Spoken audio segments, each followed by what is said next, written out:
Welcome, everyone. Thank you for joining the Collaborative WIM on the Same Page fourth quarter book club event.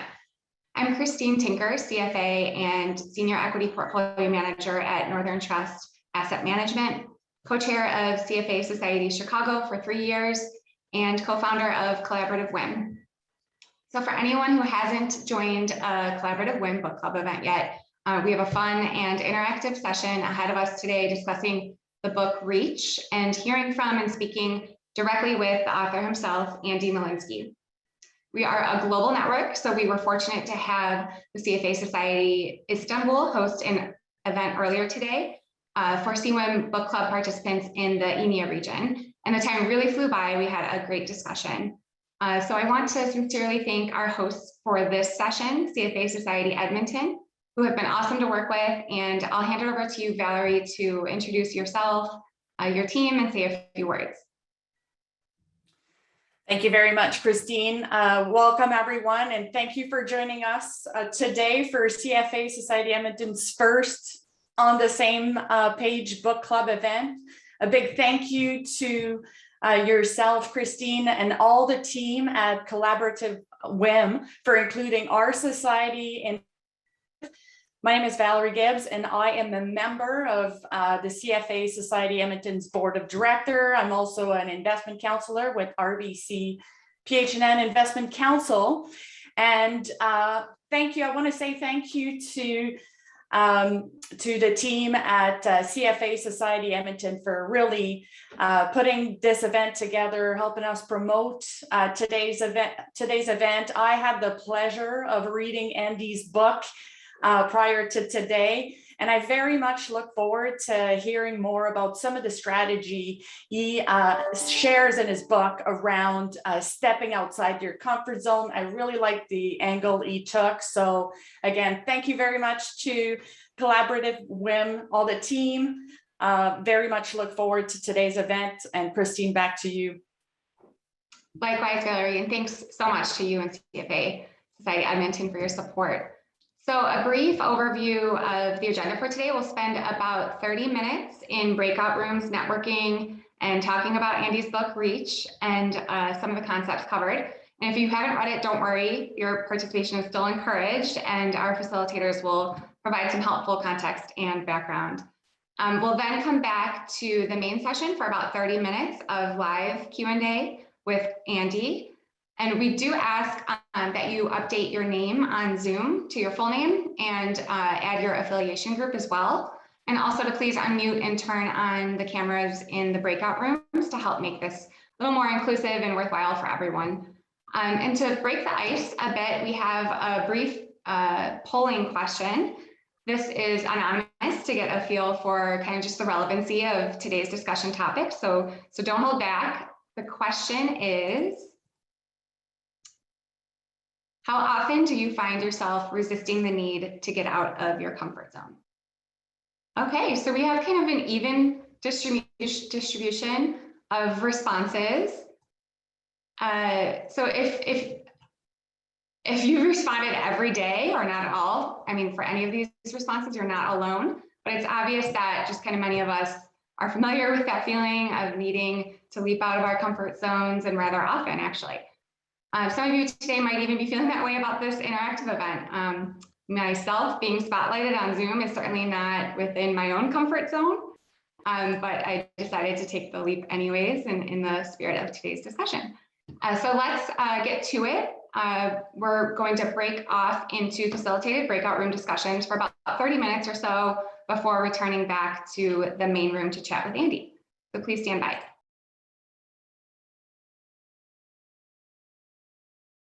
So welcome back, and hello, Andy. Hopefully everyone enjoyed connecting with a few new people and sharing experiences, maybe even getting a little more comfortable with being uncomfortable. I'm very excited to introduce everyone here to our esteemed guest, the author of Reach and professor at Brandeis University International Business School, Andy Molinsky. So Andy received his PhD in organizational behavior and Master of Arts in Psychology from Harvard University. He also holds a master's degree in international affairs from Columbia University and a BA in international affairs from Brown University. His research and his writing has been featured in major publications, including Harvard Business Review magazine, the Financial Times, the New York Times, the Wall Street Journal, among others. He teaches, consults, and lectures widely to university and corporate audiences, and his work helps people develop the insights and courage necessary to act outside their personal and cultural comfort zones. So we're so excited to have him join us today to share insights and tools that he writes, teaches, and lectures about. Andy, thank you so much for being here with us today, twice, I might add. Can you please share a bit about your inspiration and the process of writing the book Reach? Sure. So first of all, thanks for having me. It's great to see so many faces and so many people here to talk about this topic that I obviously love talking about. So what inspired me to write the book Reach? It's sort of a funny story. Well, I mean, not funny, but I didn't sort of say to myself, oh, I got to write a book about stepping outside your comfort zone. I actually, my first book, which was called Global Dexterity, was written in 2013. And that was with Harvard Business Review Press and was about stepping outside your cultural comfort zone. So I've done all sorts of work on helping people adapt and adjust their behavior across cultures. And I got a lot of nice feedback from the book and still have. But what was really interesting is that, you know, in the months, maybe even years after the book was first published, I kept getting these responses to the book that suggested that people were saying, yeah, this is really interesting about culture, but why don't you write something that is just about stepping outside your comfort zone in general? And I saw enough of these that I was thinking, that's kind of interesting. So I wrote a trial balloon article in Harvard Business Review. And it's like a guide to step outside your comfort zone, a guide for the terrified or something like that. You could probably Google it, it's there. It was written like around like New Year's, some year, I forget what year it was. It was sort of like a trial balloon to see if like the topic resonated with people. And it definitely did. I got like tons of emails, like people wanted to connect with me. The Harvard Business Review was saying, oh, you should do something else on this. And so I felt that there was some tailwind there. And I've always been interested in the topic. So I was like, all right, let's go for it. It's outside my comfort. Well, not really outside my comfort zone. Well, maybe it was before you put the pen to the paper. I think writing is actually fully in my comfort zone, to be honest. That is awesome. Well, thank you for sharing. And a quick reminder to everyone here, we have until about 10 after for Q&A with Andy. We typically like to use the raise your hand feature on these larger Zoom meetings, and then we'll call on you to just come off mute and ask a question, or you can pop your question into the chat box and I can ask the question on your behalf. But while we wait for questions in the queue, I can kick things off just kind of by setting the stage. So Andy, your book does a great job at helping us understand that getting out of our comfort zone is not easy, especially if one's already stressed or preoccupied. And even the thought of getting uncomfortable itself can compound that stress and anxiety. So you note that advice and strategy should be tailored to the individual person. But can you talk a little more generally about how we can all begin to manage these emotions? Since taking the leap is not easy, can you go over with us just kind of what some successful first steps could look like? Yeah, for sure. You know, it's funny. One of the most powerful things I think is to start to develop a language for understanding why it's hard. Like some concepts, some terms, some language, because that almost gives you some power in a context where you feel kind of powerless. So the psychological roadblocks I talk about in the book end up being super useful for people in the real world in terms of like starting to think about stepping outside their comfort zones. And so those psychological roadblocks are authenticity, you know, the idea that this doesn't feel natural to me, stepping outside my comfort zone, likability. What if they don't like this? What if others don't like this version of me? You know, let's say I'm an unassertive person and now I need to act assertively in this situation to achieve my goals or whatever it might be. What if people don't like this assertive version of me? That's likability. Competence. What if I'm not good at this and others might even recognize that. Resentment, I get that I need to do this to achieve a certain goal, but I'm frustrated I have to. And then morality, I might feel like I'm doing something wrong. I think what's powerful about these is that, first of all, it gives a language to talk about it. Second of all, it kind of almost normalizes it. Like the very fact that there's like this set of things kind of implies that like you're not the only one that experiences them. And I think that that's a great first step. I mean, it's really been useful for, it was useful for the people that I interviewed for the book, and I kind of I created this framework based on all these interviews that I did, but also observations.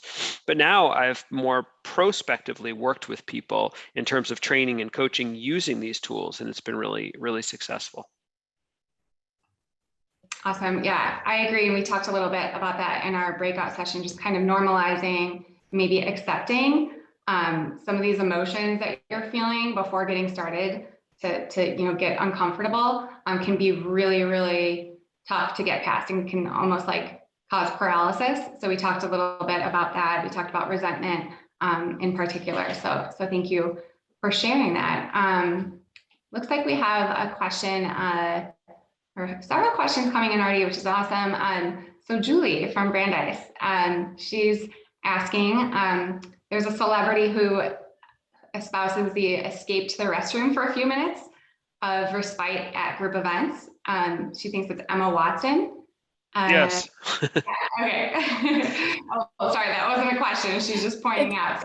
So this is Julie. I was saying that, yeah, that was part of our breakout. That was in context with our breakout conversation, but it's interesting. You see that like an old school, like pre-COVID and hopefully post-COVID networking events. Like, I might be asked to, I don't usually go to these as a networker because it's maybe, but usually it's more that I'm like the speaker, let's say, and I'll go to one of these things and like there's like a cocktail hour from like 7 to 8 or 6 to 7, and then there's a speaker. You've probably been to these kinds of things, and then like from 6 to 7, people are supposed to mingle and so on. But there are a lot of people who escape to the bathroom, and then these hotels have like these really large plush bathrooms that people escape to, or you see them in a chair or against the wall on their phones, like as if like what they're doing is like so super important. It's probably not. It's probably just a way to avoid avoid stepping outside their comfort zone, which would be the networking, really. Avoidance. Yeah, totally. Avoidance methods. Most of them relatable, some more than others. But can you talk about like these avoidance methods? Have you seen in your experience, in your research, like, are there certain personality types, or does that play a role? What other factors kind of play a role in when you're seeing most of these avoidance methods play out? Like, are there certain aspects of each, or that just are kind of repetitive in the research, or any people you've been working with? So I don't know if it's personality type. I always think about, I think there are probably some personality types that matters. We could get into that if you want, but and I'm happy to, but let me just sort of pivot that to a different way of looking at it. It's more of like personality situation fit. So in other words, for certain people, given their personality, who happens to be in a particular situation, that's the fit, that's the match or the mismatch between the personality and the situation. And that creates, a more intense or less intense challenge in terms of stepping outside your comfort zone. That's how I always look at it. Yeah. So that's helpful. Yeah. Thank you. So Frank, we have a question from Frank asking, why do people resist the change, even if they know the current state is not optimal? It's very logical, Frank. It makes a lot of sense. I think it's the emotional side. I think it's just what we talked about. It's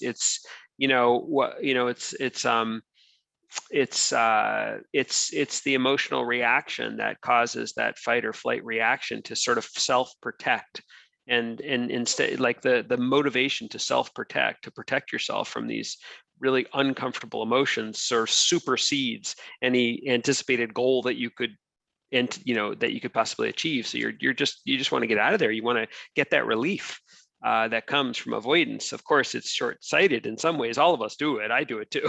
It's short-sighted though, because it's not like it's going to be any easier the next time. So it creates a vicious cycle, and we can end up narrowing our lives, which actually brings me back to something else I wanted to mention in terms of your personality type question before.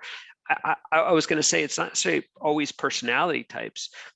What I actually sometimes find is that people who are in more powerful positions, ironically, end up using avoidance more because they have the leeway, they have the autonomy to be able to construct their work lives in a way that almost is dysfunctionally crafting their jobs to avoid things that are uncomfortable for them.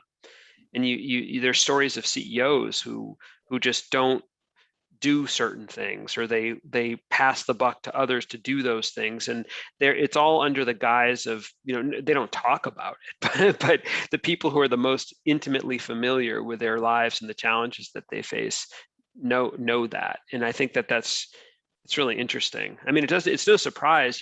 I think I mentioned to the earlier group that we were talking with that there's a survey done by a consulting firm, I forget which one, but it was reported in the Harvard Business Review a couple of years ago, that about what CEOs fear the most. And you might think it's whatever, competition or nowadays supply chains or whatever. No, it's the imposter syndrome. Imposter syndrome, yes. Yeah. The stakes are higher and higher, right? The stakes are higher and higher. So there's more and more motivation to avoid things that are outside your comfort zone. Absolutely. And it's that perception versus reality too. We had an event, our first quarterly original collaborative WIM event earlier this year for the first quarter. And it was on the topic of imposter syndrome. So anyone participating today, if you didn't have a chance to attend that event, there's a replay available on the website. But it talks about some of what Andy just shared there. And that's really fascinating about the survey of CEOs, and like you said, having the leeway to avoid things, because not all of us have that luxury. Right. We're expected to show up to things. If we're not, we're going to get reprimanded, or we're going to get a bad mark. So thank you for sharing that. I think we have a question from Valerie Gibbs. Yes. That's a very interesting point that you've just shared now. But what I'm going to first start with some comment on your book that I really enjoyed, by the way. What I discovered over time for me is that fake it till you make it didn't really work, right? Because it feels like you start from 0 and then you got to get to 100, or pretend you're at 100. And what I really liked about your book is how you talk about those incremental steps, like how about you start with this, and the behavior change and customizing your language. I just have a question. You've numbered your challenges. Was there a specific reason for that? Do you feel that you got to first start with the authenticity and then move on to overcoming that likability and then a competence, or was that just it's random? Does that make sense what I'm saying? Do we have to start? Yeah, no, it's one? It's I would say it's quasi-random. it's but it's not totally random now that I look at it. I think the ones on the ones that are higher up on the list are the ones that end up just, I haven't done any systematic analysis of this, but anecdotally, like if I work with people, if I coach, I've used this framework like remotely to coach professionals, groups of professionals in organizations and so on. And so I've had a lot of experience, and I've also trained coaches in this method. And the ones that the psychological roadblocks that I see come up the most are usually authenticity, likability, and competence. So certainly resentment and morality happen, but it's usually those top three. So I think I never really thought about that, but I think that's why. That's interesting you say that, Andy. In our discussion, we were focused a little more on what kinds of challenges are associated with resentment and morality, and we gave a few examples in our discussion. So thank you. And then it was relatable. You're like, oh yeah, I do. That is a challenge. So we appreciate you bringing these to our attention. We have a question from Heather asking, what role do you see for management in supporting a culture of authenticity and risk-taking by the individual? Yeah, I mean, that's huge. That that the reality matches the rhetoric as well. That it's not just stating that there is a culture, but that it's actually true. It reminds me of work by Amy Edmondson on psychological safety. Some of you might be familiar with. Fun fact is that Amy and I went to grad school together.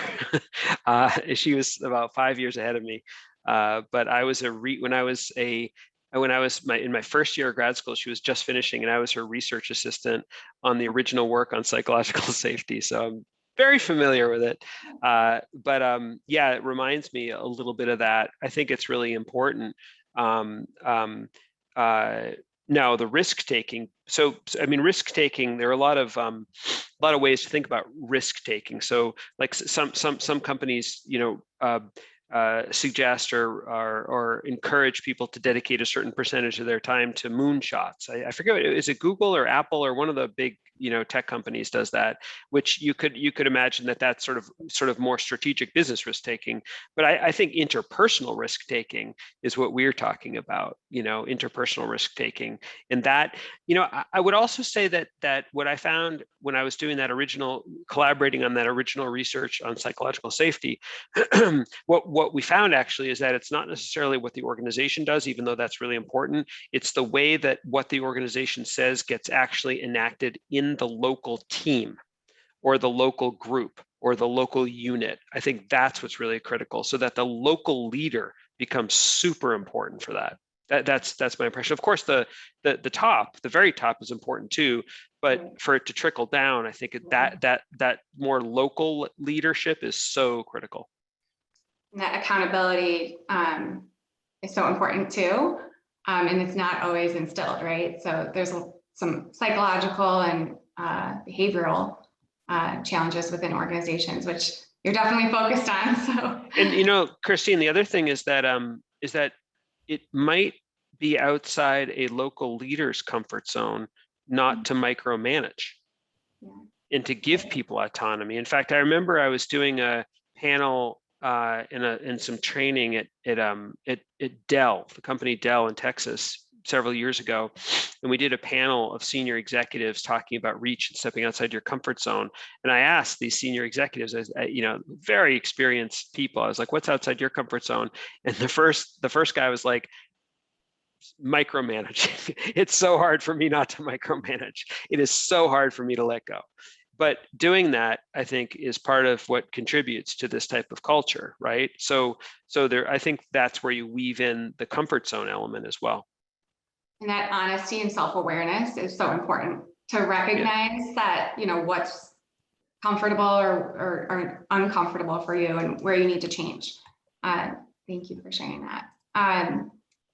So we've all been in this virtual environment for so long, and I suspect that it's enabled a lot of people to kind of stay inside their comfort zone and practice avoidance rather easily. So I'm curious, in your experience, like how the virtual world has created new challenges for us, and in working with people throughout the pandemic, is there anything new that you may have learned since writing your book?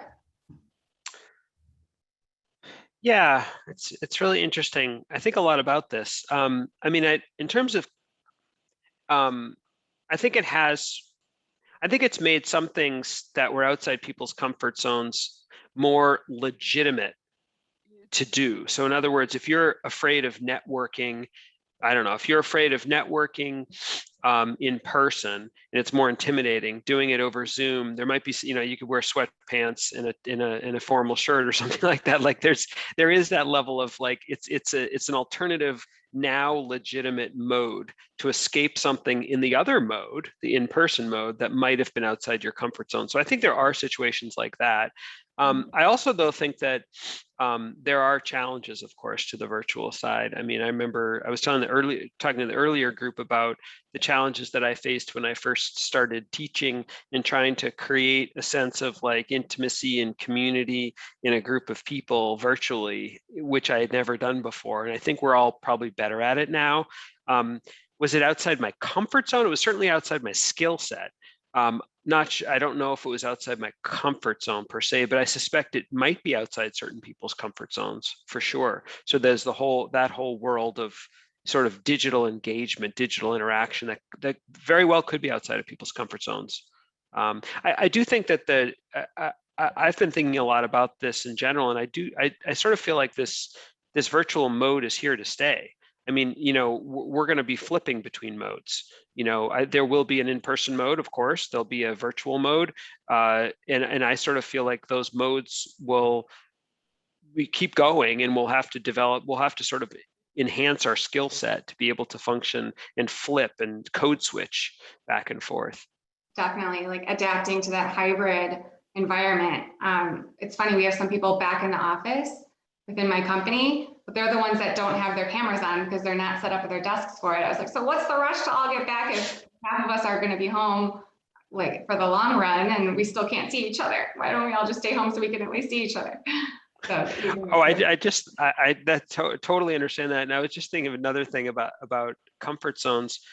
And it's not a perfect example, but the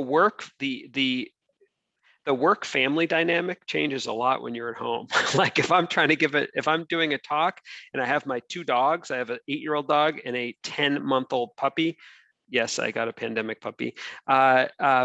Like running around barking.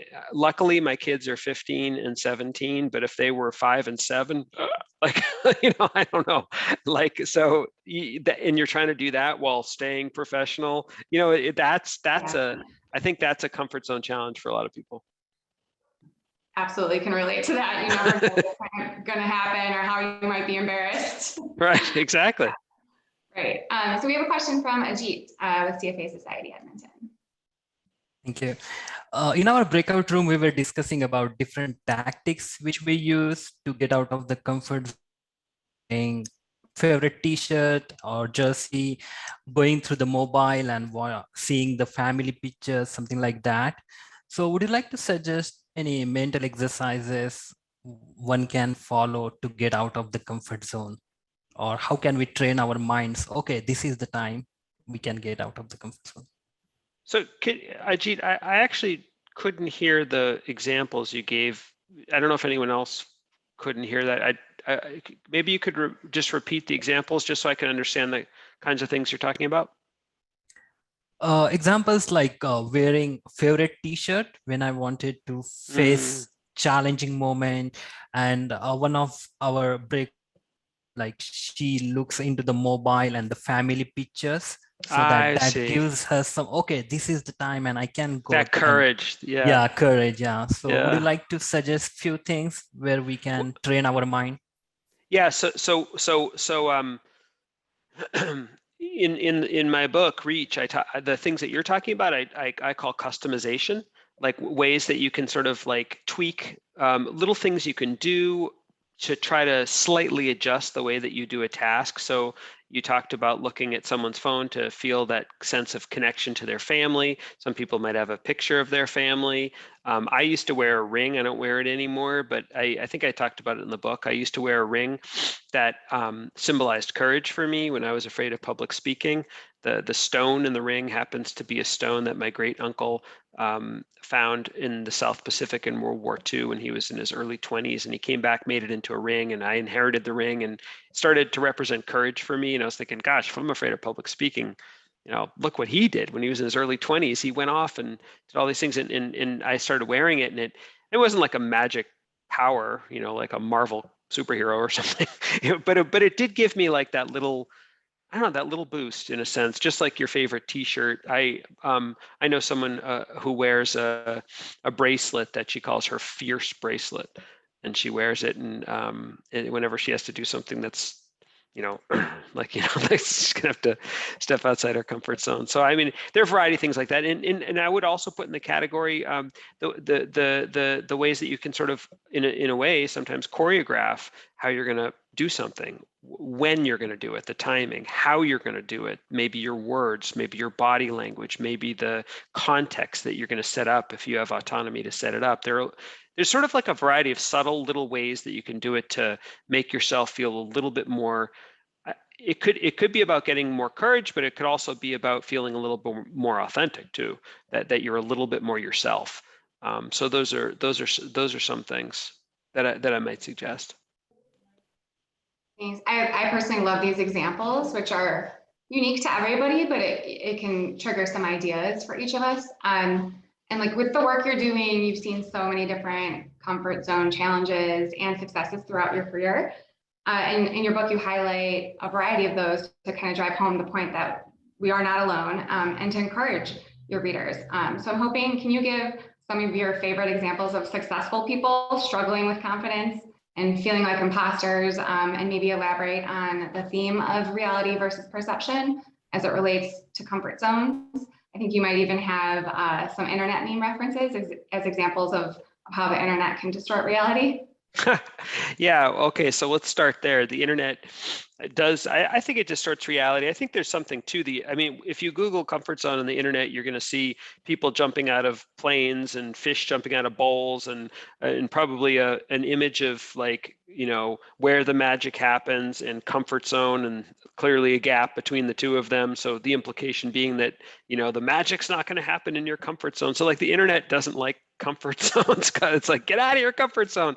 And I think there's I think it's sort of like a useful but incomplete set of, you know, ideas. Like it is useful to understand that it's important to get out of your comfort zone, but it's not as easy as sort of leaping out of, at least for a lot of us in a lot of situations, it's not as easy as just sort of taking that leap. Though the leap's really important, I think there's a lot of work that goes into, in the backstage, a lot of work that goes into building up the courage to be able to take the leap. Maybe even trying to create the conditions with a series of steps and stages. So you start small, have some small wins, and build on that, and so on. And so I think that the reality is a little subtler and more complete than the internet. But I mean, I think that there's some you know, there's some truths there, incomplete truths, let's say, not inconvenient truths, incomplete truths.